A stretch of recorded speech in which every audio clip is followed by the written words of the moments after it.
So good morning, everyone. I'm Navya. I'm the International Student Coordinator of GSA. So it's my pleasure to be a moderator for the session today. So we are here to present our first part of the online session on building your career remotely. Then we are discussing on how to network virtually and get tips and tricks from our peers. So we have received feedback from our international students about concerns from being able to building their careers remotely during this time of pandemic, which is one of the main motivations of planning this series of career building opportunities. And the series are fitted towards international students. However, it can benefit any grad student at U Waterloo. And even though you are not an international student, we hope you will learn from the session. So this is a webinar with our 4 international student panelists who are Margaret, Percy, Peter, and Tyler, who will be introducing in a bit. Now I'll briefly go over the structure of our session. So first we'll be having our introduction of our panelists, followed by the specific questions for them. And we'll wind up the session for the last 10 to 15 minutes with our specific questions from the student participants. The participants can type in your question in the Q&A function on Zoom, or if you're watching through Facebook Live, you can ask the questions over there. Cindy or Sabine will be moderating the Facebook chat, and the session will also be recorded for our future reference. Now, I would like to ask the panelists to give a brief introduction of themselves, including your faculty, program of studies, and your research topic, and the country you're coming from as an international student. So we'll begin with Margaret. Good morning, everyone. My name is Margaret Mutumba, and I am in the Faculty of Applied Health Sciences, soon to be Faculty of Health, in the School of Public Health and Health Systems. My research work focuses on accessible and affordable fertility care in sub-Saharan Africa, and I am originally from Uganda. It's a pleasure to be here. Thank you, Margaret. Percy? Oh, you're muted.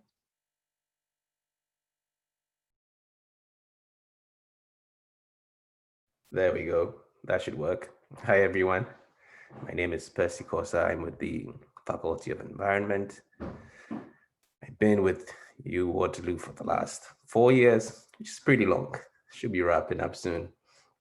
My research focuses on restoration. So I work in the peatlands area in Alberta, Canada, where our focus is on greenhouse gas reduction, hoping to help out with the climate change fight. I'm originally from Ghana, West Africa, but due to school and work, I've been lucky enough to work all over Europe, parts of Southeast Asia, all over the Middle East, and pretty much all over North America. So hopefully I can share some of that experience with you today. Thank you, Percy. Tyler? Hi, so I'm Tyler Hampton. I'm a PhD candidate in the Department of Earth and Environmental Sciences, and we're in the Faculty of Science. I'm originally from the United States, and I arrived here in Waterloo 2 years ago. So it's been a significant portion of my studies, at least at this last term in the COVID times.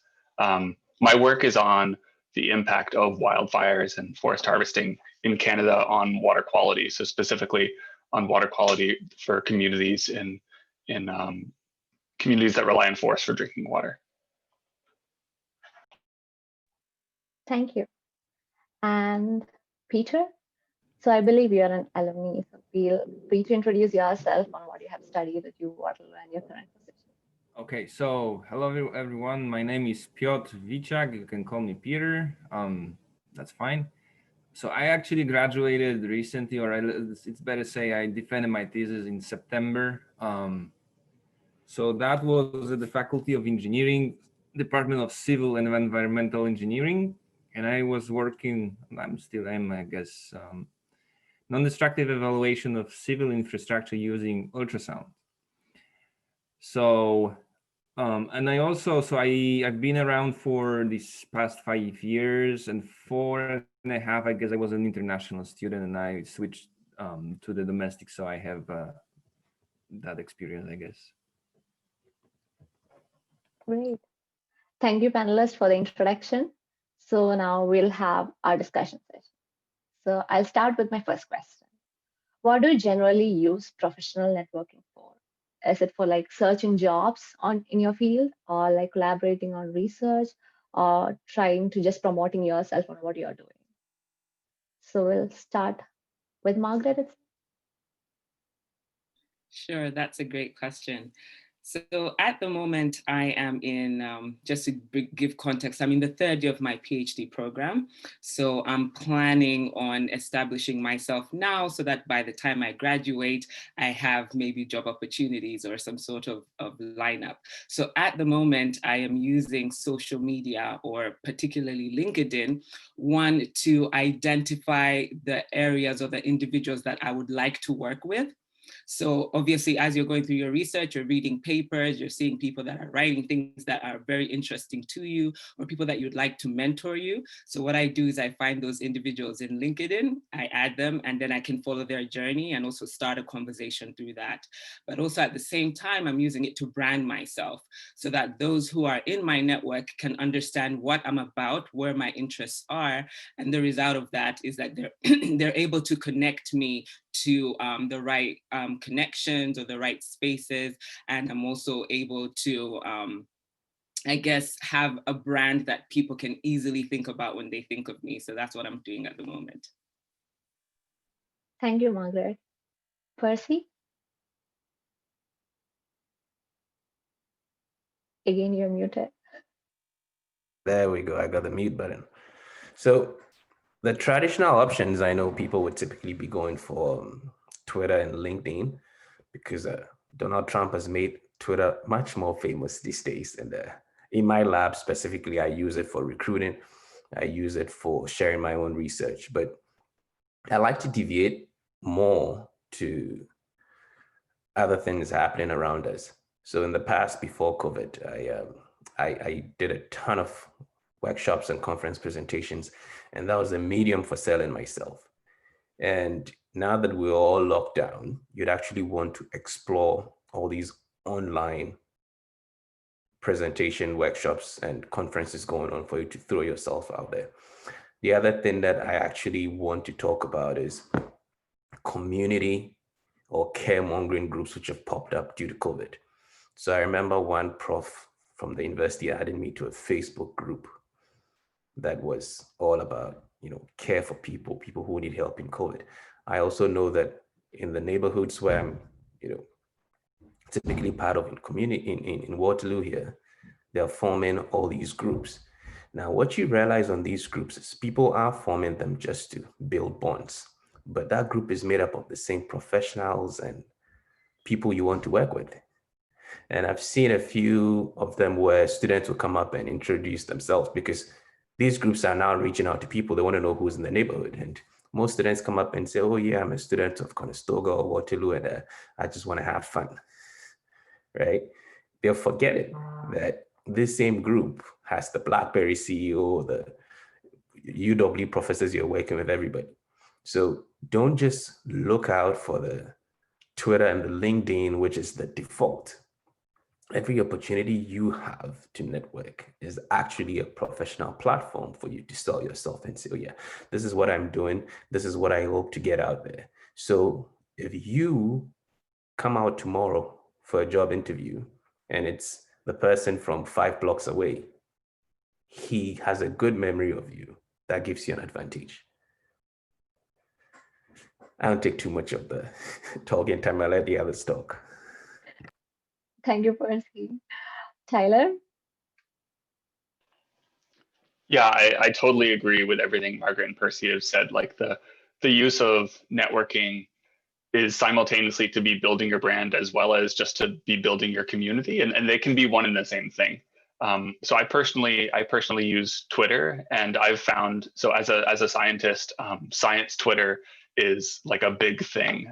There's lots and lots of scientists on Twitter. There's lots of people kind of doing this duality of like being their professional selves on Twitter while also not being, I guess they can be cheeky, or they can be sharing kind of their true selves too, not just like formal, strict professionalists, but able to talk about things that are outside of work, able to talk about hobbies, able to support each other when they're going through hard times, which oftentimes now, like a lot of people's stress comes from their work.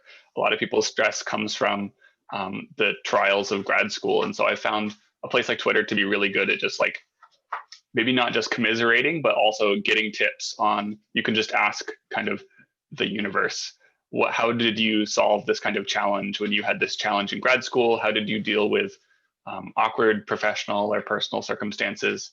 And people seem really willing to just go out of their way and comment on a way that some strategy they found helpful. And of course, also that people share their research all the time. I find most of the papers, I think, that I like actively read, that I actually spend time reading the whole paper, most of those papers I find on Twitter. And so I think it's a really great place to be finding like all these different facets of your networking. Yeah, great. Thank you, Tyler. And Peter? Well, so being the last person to speak is the toughest job I see. So yeah, LinkedIn, that's the great platform. And you know, depending on your stage, the stage of your career, you might consider this the premium account, because that, you know, opens up some opportunities, but it's pricey in the same time. So I guess it's you know, if money is an issue, then you may want to consider it later towards your graduation, I think, because the free one also gives plenty of opportunities. Other than that, yes, I also do agree with the rest of the panelists. And what I can add is basically check all of the options that you have. So on top of these 2 or 3 platforms, there is ResearchGate if you want to promote and your research and see what other researchers are doing. There is Google Scholar, so you can have your account there, so you're visible, right? And you know, stick to if there. So the whole virus situation has its benefits, because the virtual events, you can attend them so easily, right? There is no need to travel, so you can attend virtual conferences if you wish. They are much cheaper. Sometimes they are even free of charge. So that creates another opportunity to present yourself and your research, if you're research focused, basically. Thank you, Peter, for the insight. So obviously, as Peter mentioned, following up on that, we are all working online right now. So do you think this virtual experience adds levels of complexity to the networking, or it has not changed the way of networking? So Peter, do you mind like starting with it? Well, so there are pros and cons, I think, right? So there is no face-to-face contact, which is undoubtedly the most important way of communication. But in the same time, if you are a bit of an introvert, it doesn't hurt to type to somebody else, right? And there is no risk of failure, basically. Or maybe if it is, it doesn't hurt at all, right? So it's so easy to simply write down a thing to somebody else and see, you know, where the thing is going. So yes, the face-to-face contact is gone, but this virtual technology is beautiful for introverts. Thank you. Tyler?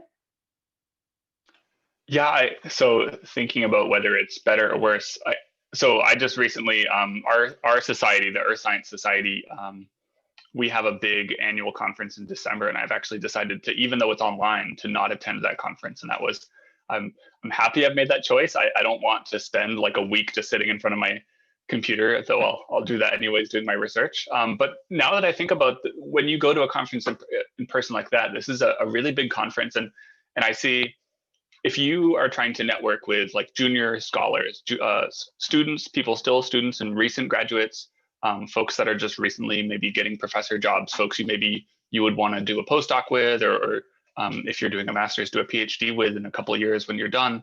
I'm thinking now that in these big in-person conferences, I find that the senior scholars, like the people with a lot of gravitational weight, like people kind of just flock around them and follow them around. And so if you're trying to like meet other junior scholars, they're kind of, everybody seems to be focused and obsessed with like impressing the biggest people in the field or chatting with them or networking with them. And I guess now like maybe some of the senior scholars aren't on the social media as much. And so it's kind of just all of us early career folks that are on there. And so I've actually seen that just the interactions between those folks, whether it's in the before time, so even before COVID, the social media has always been a place like that where I see a lot more junior scholars and students able to interact and like what I see is like meaningfully interact in a way that maybe in-person conferences is just harder to do.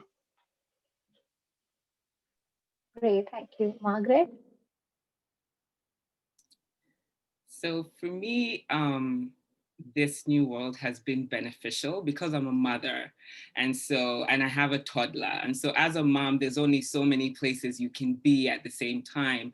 And also many of these networking events are in the evening after your working day, which is for me when my mom job begins. So the virtual world has actually been beneficial for me because I've been able to be more engaged and more involved with my research field and the conferences and so on that are happening in my field.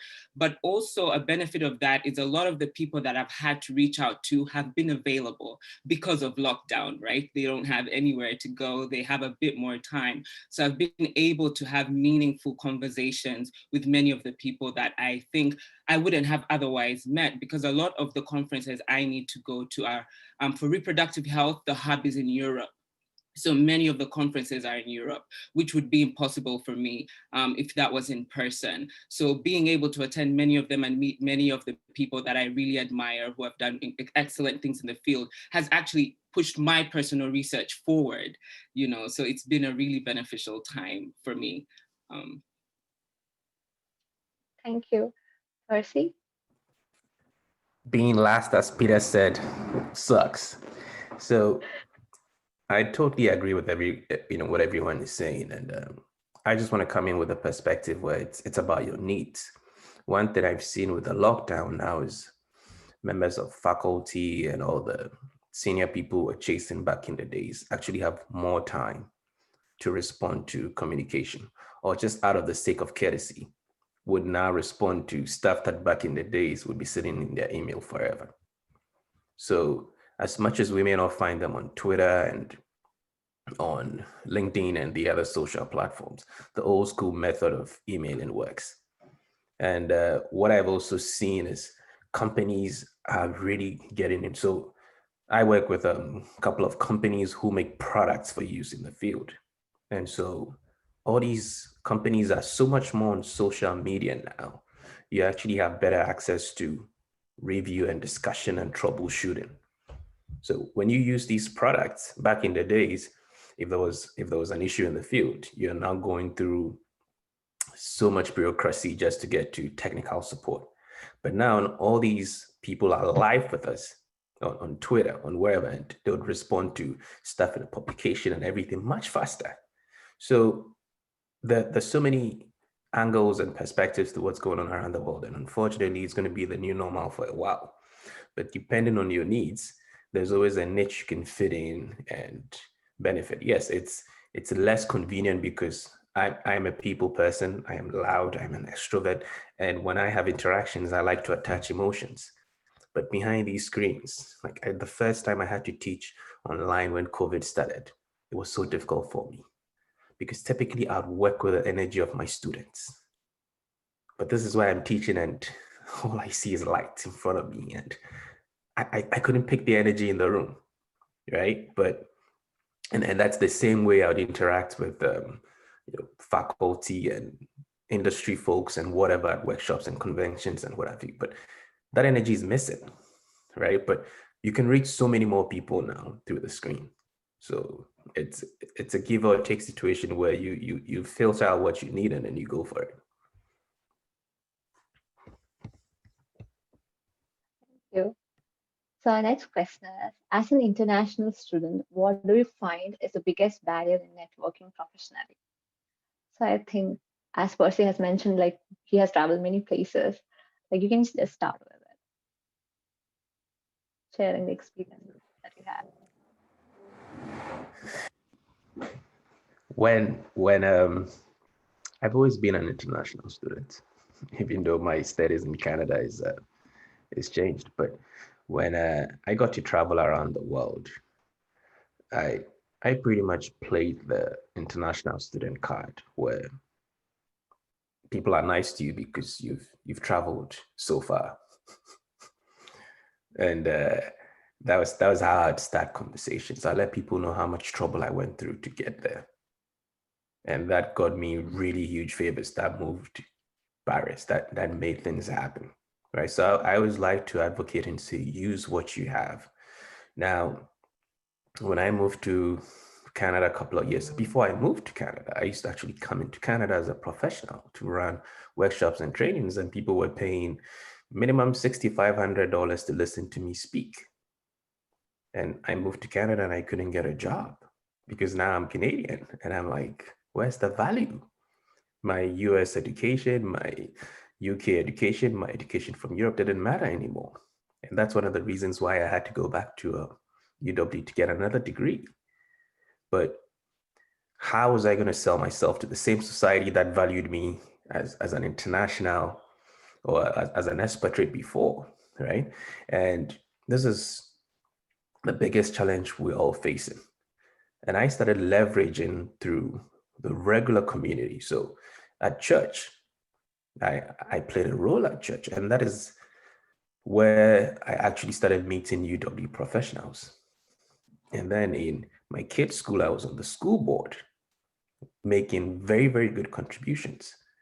And so eventually, it's one of the professors on the school board who recommended me to a colleague, right? And this is where I like to come in with a different angles. Don't just focus on the direct approach. Look at the value you're giving to society, because that is what tells your track record. So my qualification was no longer me sending that resume out and typing that email, hey, look at me, I'm all this. No, it was more of, oh, we know you, right? You're the guy fixing everything at the Catholic school board. You're the guy from church who's reading the announcements and doing this and that.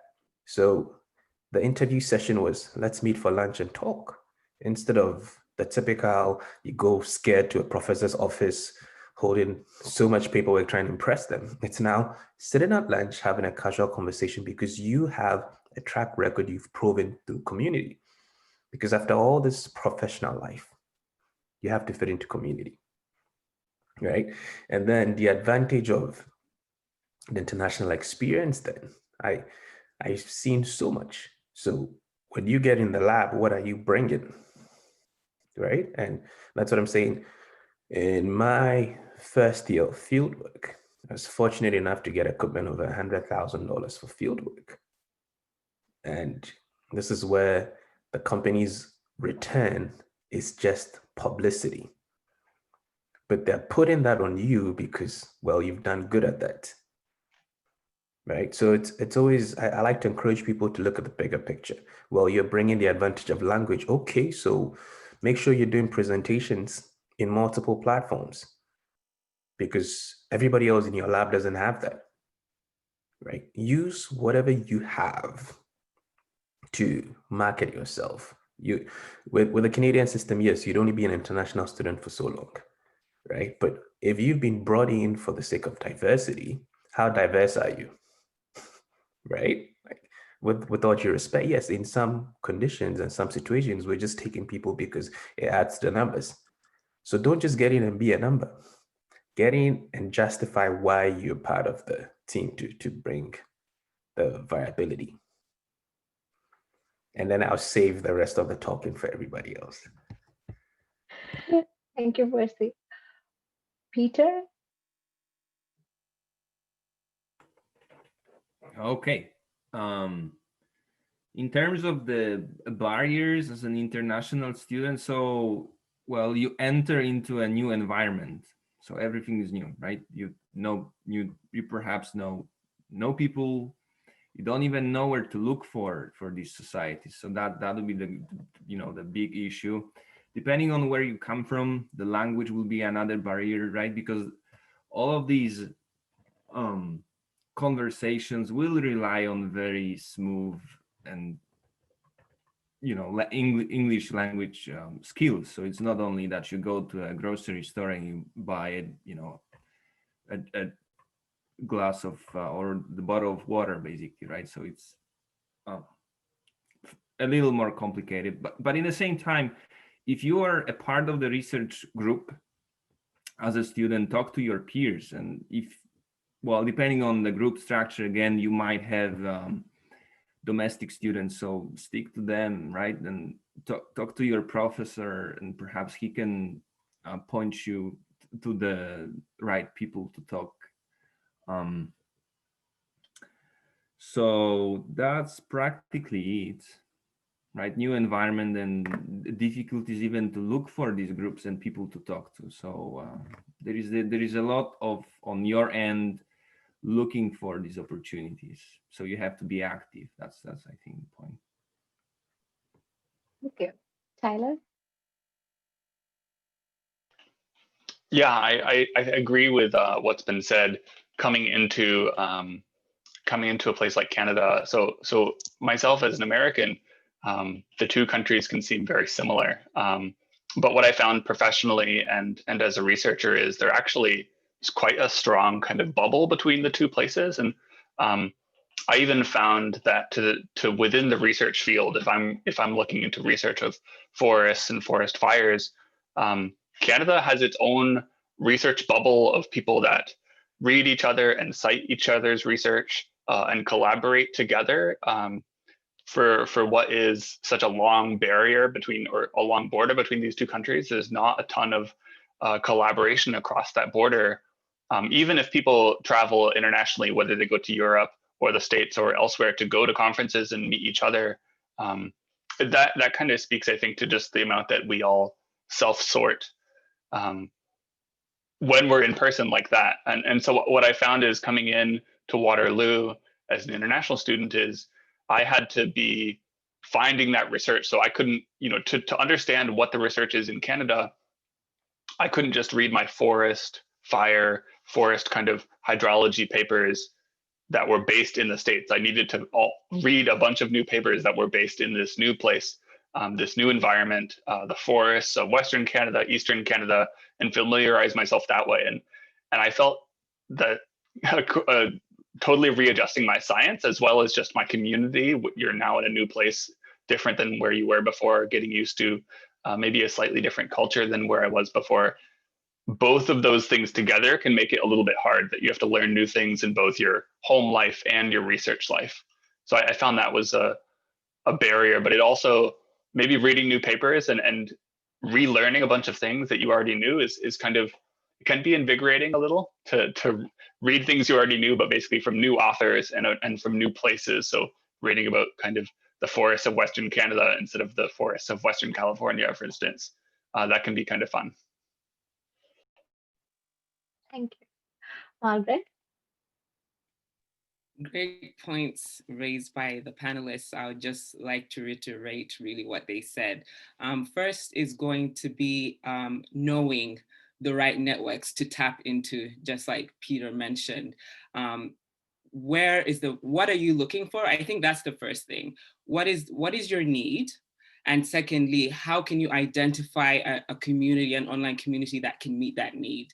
But in regards to language as well, even if you do speak English, Canadian demure or the way they speak is a bit different from other contexts. I'll give an example.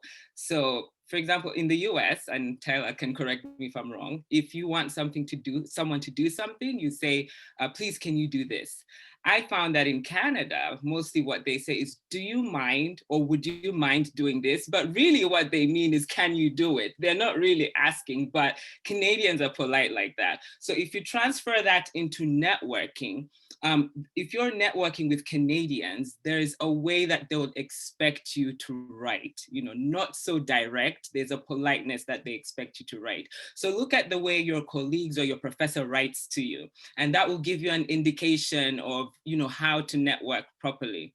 But also, don't network, again, to add to Percy's point, don't just network in the professional setting. So for me as well, part of my networking, think about the things that you love to do already at home and find communities that facilitate that passion or that thing that you're interested in. So for me, that was church, where I met a lot of networks, but also joining the GSA, participating in activities outside of academia, right? Clubs, there are clubs on campus and so on. These are great spaces to meet people who are already in a relaxed environment. They're willing to engage, they want to talk. Or now that we're virtual, if there are conferences, oftentimes for students, there are game nights, for instance, prior to the conference, right? It might be like a trivia night or something like that. Attend those as well, because that's a great space to meet people in a very relaxed, comfortable environment, so that by the time you then connect with them on LinkedIn and so on, they've developed that personal relationship with you. But also when you're attending these online meetings or conferences, please have your video on, because it's difficult for people to connect already when you're in a virtual setting, but if they can't see you and then later on you connect and say we were together in this conference, it makes it that much harder.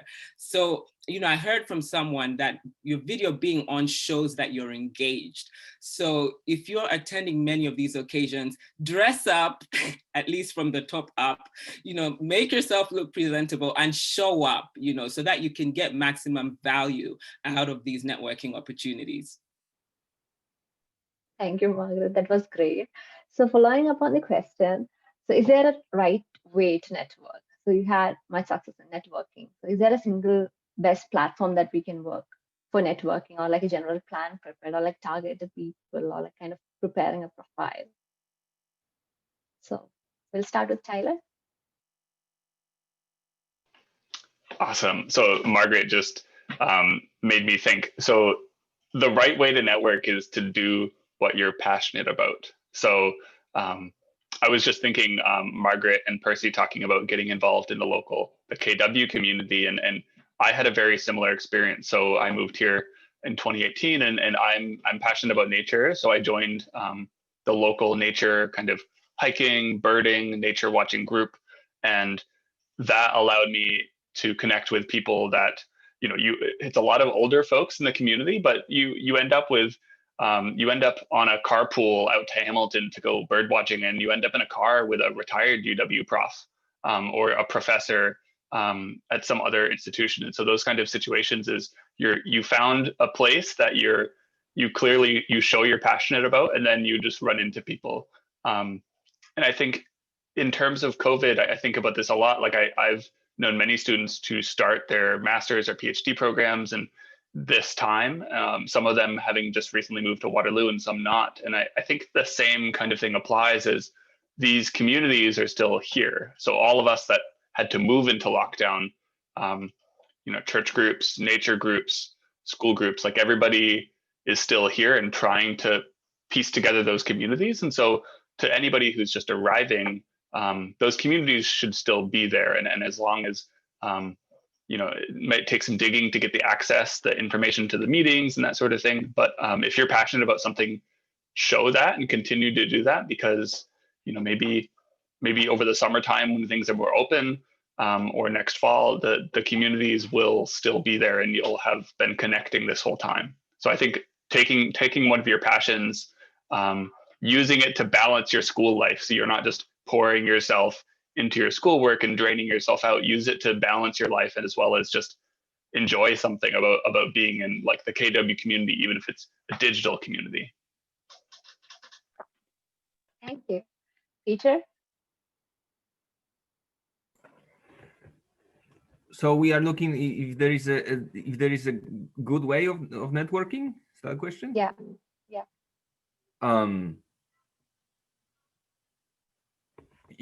I guess anything that you do is good, right? Especially now that we are in the new situation.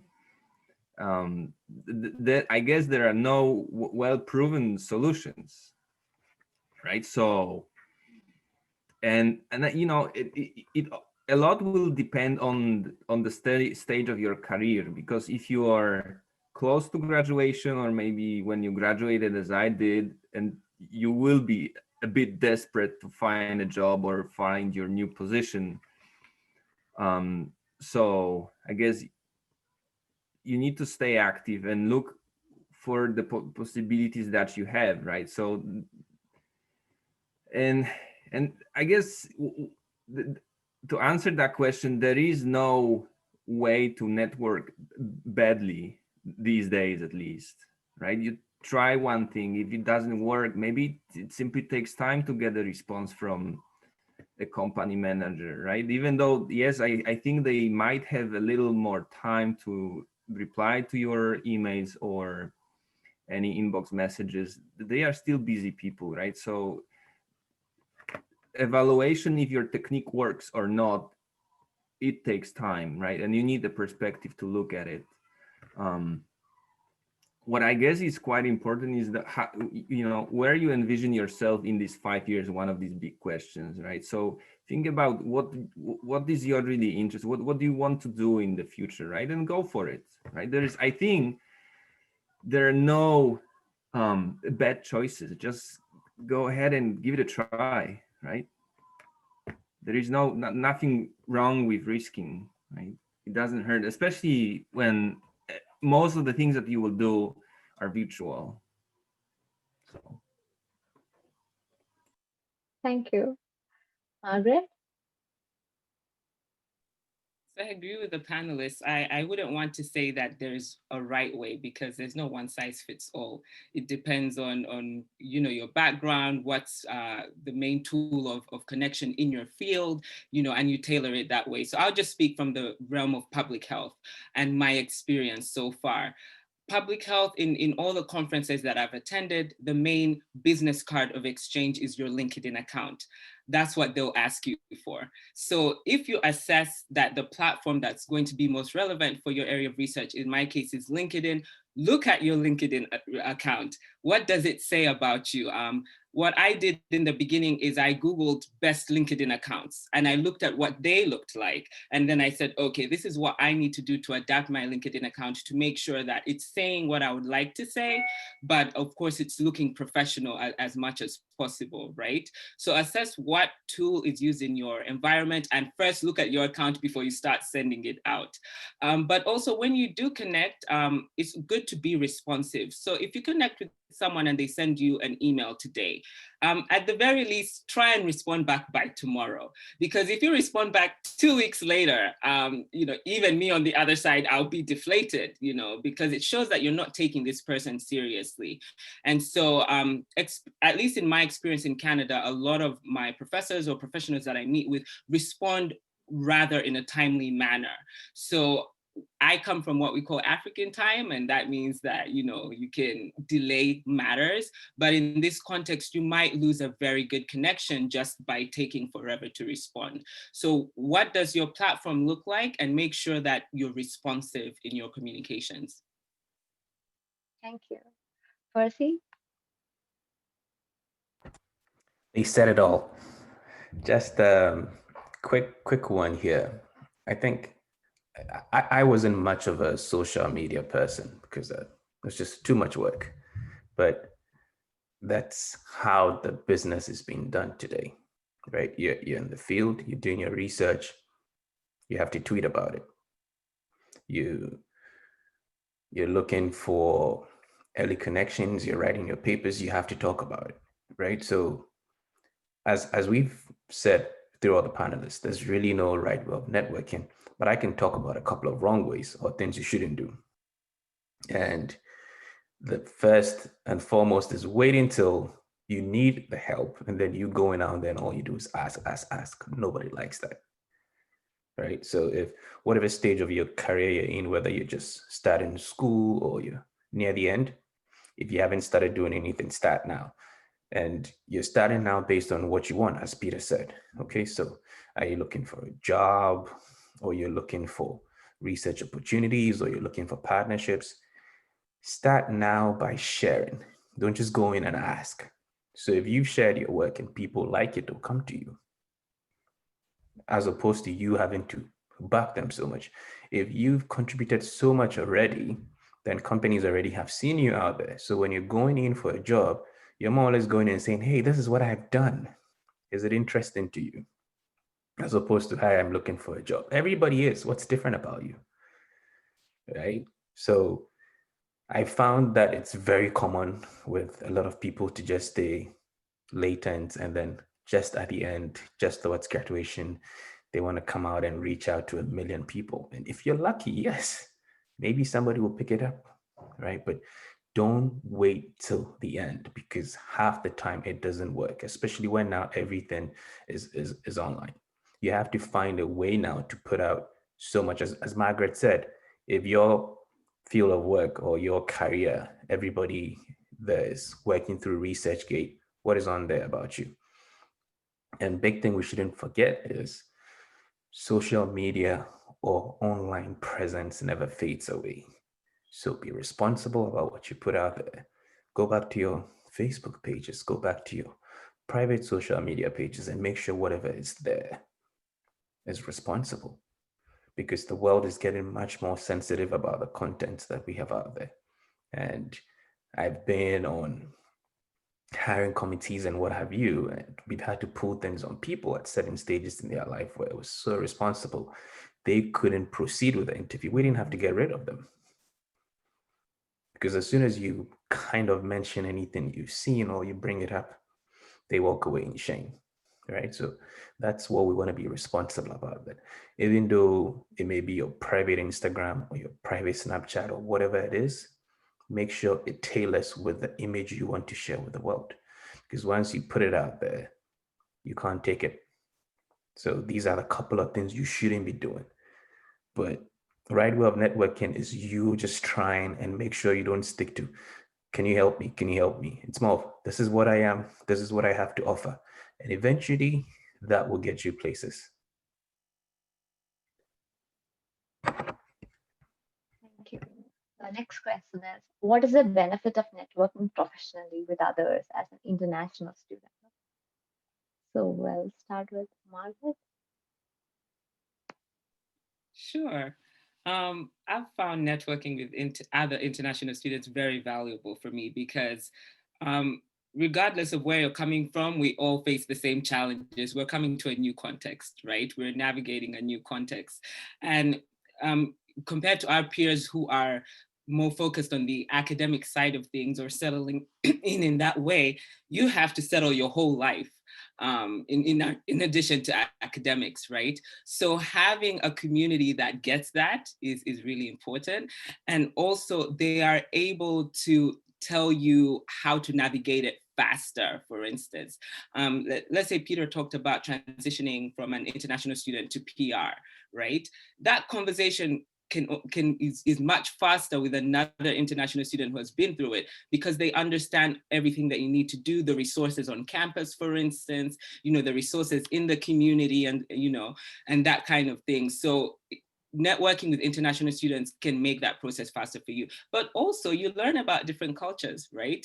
So you're learning about Canada, but the great thing about Canada is it's a diverse community. So I personally have very good friends from Jordan, Egypt, Peter as well, who's from Poland, and so you're meeting lots of individuals, you're trying lots of different foods, or they're introducing you to lots of different cultures. So you're having a full rounded experience, not just a professional experience, but a life experience as well. And so it's really great to network with international students as well. Thank you. Percy? I kind of knew you were gonna call me, and then I would say she nailed it, right? There's really nothing more than speaking to somebody else going through the same thing as you. I mean, first and foremost, it gives you that comfort, that consolation. Oh, heck, I'm not the only one having to deal with this. And then you get to find out that, well, these are the processes that seem to work. So you add whatever you have. What we're missing is, you can't take away what you are or what you have, right? The world is marginalized in certain sections, and people unfairly going to get certain treatments just because of their background or who they are. We're all working on that and hoping it gets better. But having to be able to share that with someone makes a huge difference. I'm sure if I knew Tyler before, with all my years of living in the States, would have had a good talk about elections, and he'll feel better, right? So with us all navigating for the same thing, it's very important to build those bridges with people from other places, because at the end of the day, you all have one goal: to integrate as best as you can into the Canadian system, right? So that should be your motivation to talk about how you all get into that same common goal. And there are a ton of things that I've been involved in, I'm still involved in, and a lot of people most of the people I'd met in the past typically would move into Canada and think of, okay, I'm a student, I have to get my degree, hope to find a good job, work on my papers. And when I meet people, I start from backwards, right? And I tell them, no, if you work first on your PR, that actually reduces your tuition. If you worked on your PR, you could actually get your home and stop paying rent. And I've gone through this process with a ton of people, and then they realizing that, oh yeah, thank you. I didn't know I could buy my first house even before finishing school, right? Because I went through all those difficulties and I learned alone. But after knowing it, you share with other people, and you realize, oh, it's that possible, but it would never have been on my plan. So we really, really want to reach out there and integrate with not just people coming from our home countries or the places we know, but people we don't know. Because as I said, you all have the same goal. You're reaching for the same good integration, fully getting into the system. I'll pass it on now. Thank you. Peter? So I fully resonate with Margaret and Percy's comments, actually. So, but what I will add is that you need to find, at least, okay, that's my point of view. So I think it is very important to find a balance between networking or having friendships with both domestic and international students, because if you stick to one group, you will not experience what the other group is offering you. Another risky practice is to stay and network only with the peers from your home country, because then you will not be integrating into the local culture and local practices. So it is very important to network with everyone, international students, domestic students, because each of the groups will be offering you unique opportunities. And as Margaret said, yeah, potluck meetings, different, so you build this relationship through different kinds of meetings, not only research-based meetings. And some of these international students will remain in the country, and perhaps in the next 5 to 10 years, you will have a wide network of peers who stayed here and fully understands what you were and are going through. So it's very valuable. Thank you. Tyler? So Peter was just talking about not just sampling only international students or only domestic students. And something I think about when we talk about networking specific to UW, and this is the only Canadian institution I've been to, but UW is a big place. And something I've found in my time here is it has a lot of self-retention. So because of the way the co-op program works, there's a lot of undergraduate students that do co-ops, and then they like research, and then they do master's degrees, and then they do PhDs, and they've been in Waterloo their a big portion of their life. And so something I find too is a way to connect to another network is folks there's plenty of domestic students that are also new to KW. They've come oftentimes from very different parts of Canada.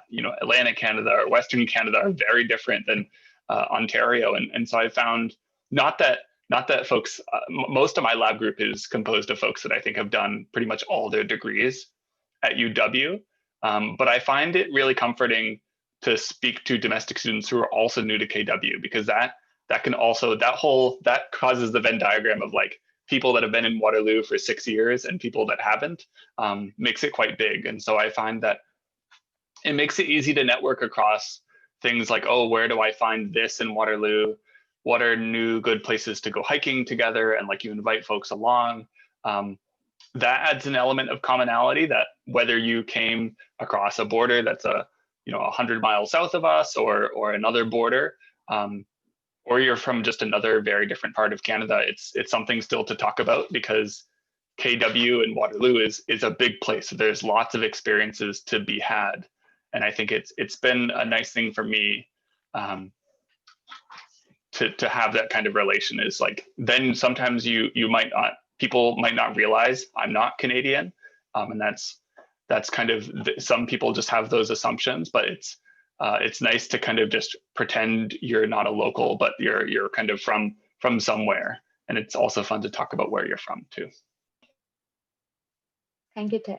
So we have a few questions from our student panelists. So our first question is, it can be touched to balance schoolwork and extracurricular activities and networking. So is there any advice on how to make time for all these?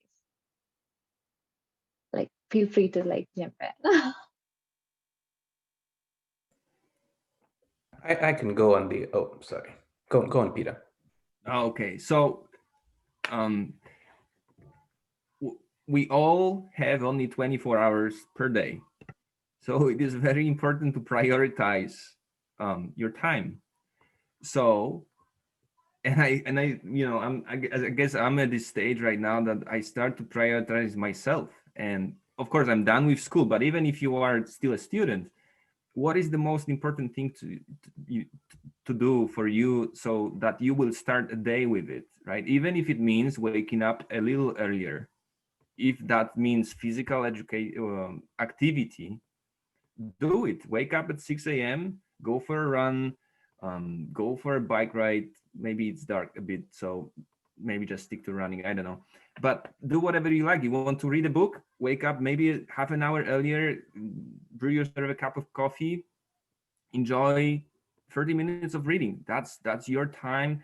And I guess it is so important to fulfill our needs first. Then, well, look at what is on the schedule. What is the most important thing that you have to focus? If you are really into, or you are at this stage that you really need to network, maybe that's what you need to start your day with, and then proceed with the tasks that are less important for a day. So prioritize what is the most important task for you for a day, and start with it. And I guess just write down the things that you're wasting your time on. Just have that, maybe just a couple of minutes of reflection. What comprises your day, and what do you think is not that needed? Maybe half an hour of scrolling of Instagram is not really fruitful, so trim it. I mean, keep 15 minutes, right? We all need to enjoy ourselves. So I guess that's my tip. Thank you, Peter. So we'll move on. Oh, sorry, Percy. No, he hit right on. That's what I was going to say, that nobody has time. It's all about priorities. You make time. And I've spent my life depriving myself of sleep, and I'm kind of paying the price now. But you have to have a priority sheet. I'm spending the next 1 year to write papers. I'm spending the next 1 year to reach out to people in my field. So if you get distracted by a video game, or you get distracted by food, or you get distracted by friends, you have to make up that time you gave to friends. There's really no easy way. And when there's daylight savings, we happen to have 25 hours in a 1 day of the year, but it doesn't make any difference to anybody. So that just goes back to the point where Peter is saying that even if you had more than 24 hours in a day, it will be the same problem, right? So what is important to you? Push it to the top of your list and make it happen. There's no cheat sheets here. Thank you, Percy. So we have a final question. Is there any value in networking with students in different faculties? So I hope Margaret and Tyler can give a little bit of insight on that. So I'm not sure about other programs, but at least in the School of Public Health, in your first term, you have an overarching course program where you meet people from all different departments and listen to what other people are doing in their research. It's a 701 class for a PhD or 601 for a master's level student. And so in those classes, it's a very good way to understand what other people are doing in your field. But for me, it actually paid later when I decided that I wanted to build a technologically based health platform. And then I remembered a peer of mine who does health technology from our 701 class. But because we had developed a friendship through that class, by the time I reached out to them to give input to my innovation, it was very straightforward and they're ready to come on board. So I would absolutely advocate for getting to know people in other parts of the university. We are essentially a technological innovative university. So there's a lot of resources, there's a lot of intelligent people doing cutting edge stuff here at the university. So get involved. I like to watch pitches, for instance, just for fun, just to see what other people are doing, but also it inspires you to be innovative in your own work. So it's a really valuable thing that can work for you in the long term. Thank you, Margaret. Tyler? I just wanted to quickly add to the first question on extracurricular activities. Yeah, I think when we think about the before times and being a research-based graduate student, I would commute into work and go into the office. And I think it's useful to think about now that we're, whether we are, there's plenty of folks that are going onto campus to do lab work under probably more stress, but it's useful to think about just how I used to spend my day, my 8-hour day on campus between bus rides there'd be a lot of just getting coffee with folks, walking across campus to get coffee somewhere, or meeting up with folks to do GSA meetings, participating with other groups. And so you kind of realize that of those 8 hours, how much of it were you really doing research? And if you're still able to get your research done, I was talking to some folks, and you apply that to when you're home. If you are only doing work and you're like running 10-hour days, you maybe don't need to. You should invigorate your life a little with some of the things. Try to substitute some of the things that used to kind of balance out your day that wasn't just 10 hours of work.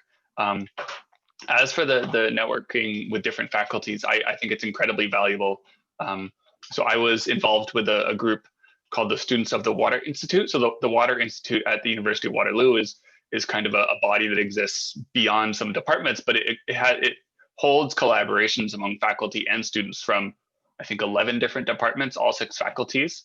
And they offer courses that are explicitly designed to bring students in that deal with water, whether they're in water and health, water and engineering, water in earth science and geology. And I think those kind of interactions and networking in those courses and outside of them is very, very valuable to get a perspective on your own education from some students that are dealing with a whole new facet of the same thing you're looking at, which is water, but from the human side or the engineering side, the concrete and the steel of it, instead of just your one focus that you've spent years and years of education kind of honing in on. So I think it's really important for both your networking and the people you know, but also just it benefits your research in many ways. Peter? Yeah, just one thing to add. I think it's simply important to network with whoever you can, because we all need stimulus and inspirations, right? So, and even if the person you will be talking to is from very remote field, you never know what good can come out of it, right? So when I'm in my PhD, I was working in signals, recorded with ultrasonic sensors, but I went to a conference, and for example, and that goes along with some, to a certain extent, to public health. So you can use sensors to measure and to try to identify if a patient in retirement house fell on the floor, for example. So there are multidisciplinary projects that you can take part in. So there is, I guess, there is only a benefit in networking with people in different fields. And you can always switch, or maybe just turn a little bit from the way you're going right now, and maybe switch a little bit your discipline and get influenced by other fields. So I guess it only creates more opportunities. That's it. Thank you. Thank you, Peter. So I know like we are a bit over time. So we have like one final question. It would be great if anyone can answer it. How can one leverage networking for job or internship during this COVID situation?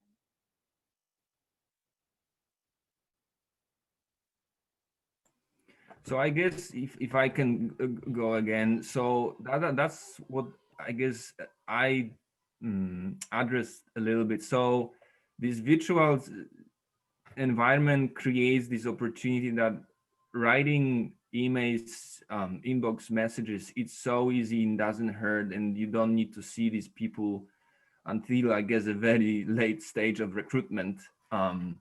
So well, depending on how you look at it, but it can be a benefit. And I guess since all of the events are canceled, even the career fairs are online, so it's so much easier to attend these kind of events and reaching out to companies. Everyone is focused on virtual technology, right, and internet basically. So it only acts into your benefit, I think. I'll just add one thing to that.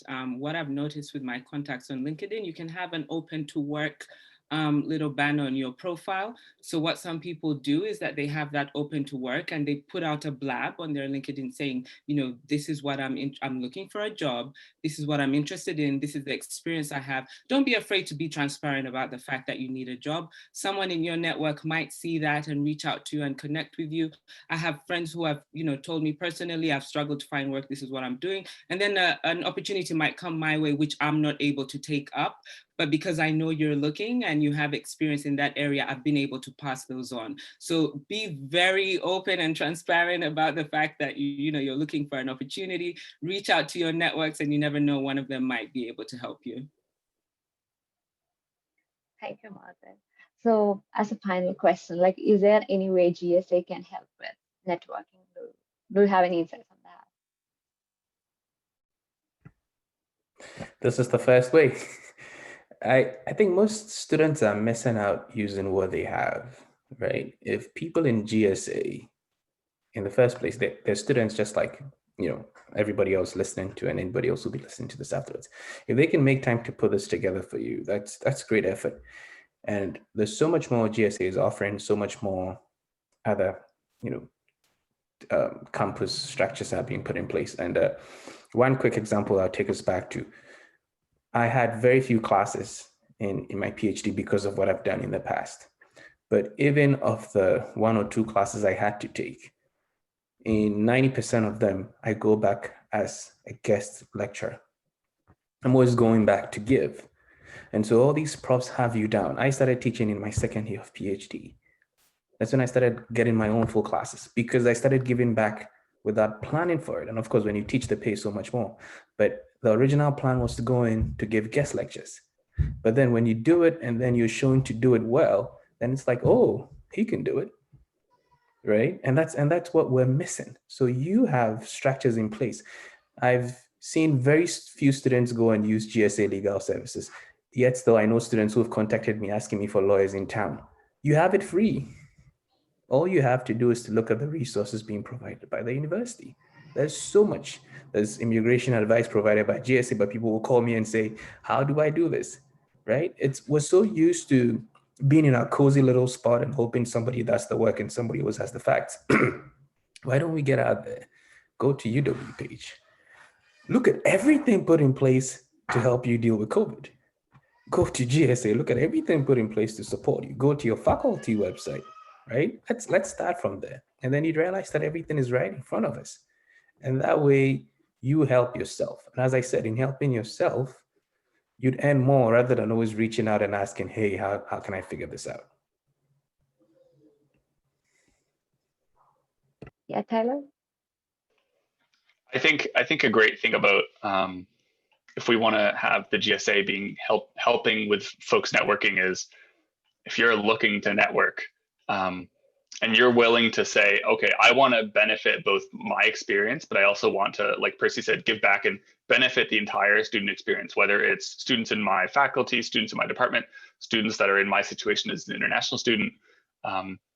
Having a pool of folks that all want to give back to the student experience, the GSA is a great place to go find those people like yourself, if you're one of those people. And so what are the downsides, right, of hopping into a pool of people like that and finding so many folks, whether they're from your department or another faculty, lots of different interests, lots of different home countries, hobbies and things, but everybody here with the GSA has a passion for helping the students, helping other students and improving the student experience. So I don't see any downsides of hopping in with that awesome group of folks. Thank you, Tyler. Thank you all for the great insights. I know we are like a bit overdue of time. So I'd like to thank all the participants for their, all the panelists for the great insights that they have shared us with today and this connecting and building professional networks virtually, and for the great active participation. And I hope all our participants will have enjoyed the session, or like they will be benefiting from the session. Thank you all, and I hope to see most of us for the next event of this Building Your Career remotely series. Thank you. Stay safe, everyone. Bye. Thank you. Thanks, Peter.